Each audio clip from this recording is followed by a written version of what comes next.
অবতার কিংবা দেবতা থেকে তারা কোথায় চলে গিয়েছেন।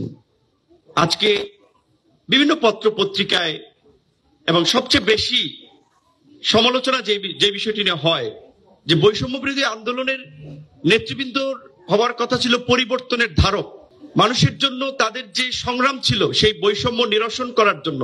কিন্তু আমরা দেখলাম যে অভ্যুত্থানের পরে বৈষম্য নিরসনের পরিবর্তে তাদের দ্বারা নতুন বৈষম্যের অনেক সৃষ্টি হয়েছে। গণ অভ্যুত্থানের কোনো একক রাজনৈতিক দল কিংবা কোনো প্ল্যাটফর্মের এটা কন্ট্রিবিউশন ছিল না, এটা একটা সম্মিলিত এফোর্ট ছিল। কিন্তু আমরা দেখেছি বৈষম্য বিরোধী আন্দোলনের নেতৃবৃন্দের দৃষ্টিতে তারা কার্যত তাদের সহযোদ্ধা সহকর্মীদেরকেই তারা এখান থেকে এক্সক্লুড করেছে।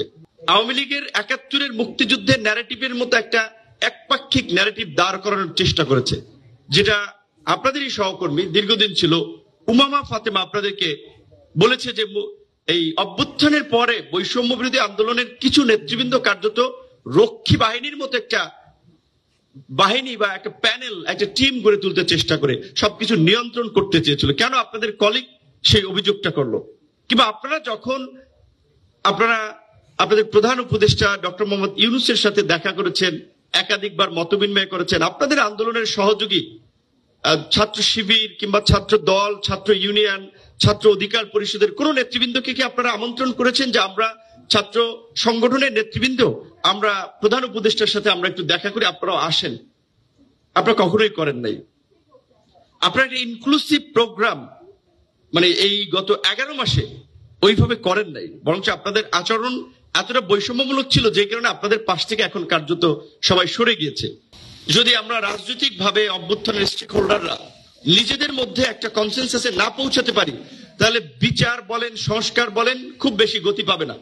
কারণ দেখেছেন তো ঐক্যমত্য কমিশনই তো বলেছে যে এই যে 2 মাস ব্যাপী আমরা আলাপ আলোচনা করলাম, পরে ওনারা বলছে যে পরবর্তী সরকার নির্বাচনের পরে 2 বছর এটা বাস্তবায়ন করবে।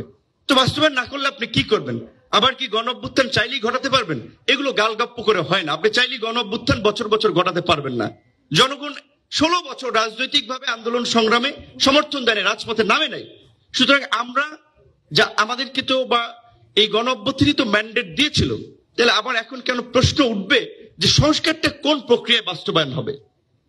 এবং আমরা খুব আশ্চর্যান্বিত হয়েছি যে এখানে আমরা যেই প্রতিষ্ঠানগুলো গড়ে তোলার জন্য হাসিনার সময় আমরা প্রতিবাদ করেছিলাম, যেই তরুণদের বেকারত্ব বা কর্মসংস্থানের দাবি থেকে শেষ পর্যন্ত একটা গণ অভ্যুত্থান হয়েছে, সেই পিএস হচ্ছে কোন কোন রাজনৈতিক দল বলছে না সবকিছুকে তো এইভাবে একেবারে মানে কি বলে সরকারকে ডানা কেটে দিয়ে সবকিছুকে তো এইভাবে স্বাধীন করে তাহলে সরকার চলতে পারবে না। মানে পিএসসির মতো একটা প্রতিষ্ঠান যেটা পাবলিক সার্ভিস কমিশন, মূলত সরকারি চাকরির নিয়োগের প্রথম সাধারণত বা দ্বিতীয় শ্রেণী পর্যন্ত নিয়োগের একটা কমিটি বা কমিশন হবে, সেটা তো অনেকে এগ্রি করছে না।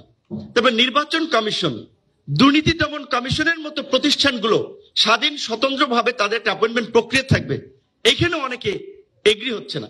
এবং একটা ইনক্লুসিভ পার্লামেন্ট করার জন্য আমরা বলছি যে প্রপোর্শনেট সিস্টেম ইলেকশন, ওকে ফুল প্রপোর্শনেট না করলে আপনি আসেন 50% প্রপোর্শনেট করেন, 50 এক্সিস্টিং সিস্টেমে করেন, ওইটা রাজি না। আর ঐক্যমত্য কমিশন ওইটা আলোচনার টেবিলে আনার সাহস করে নেই।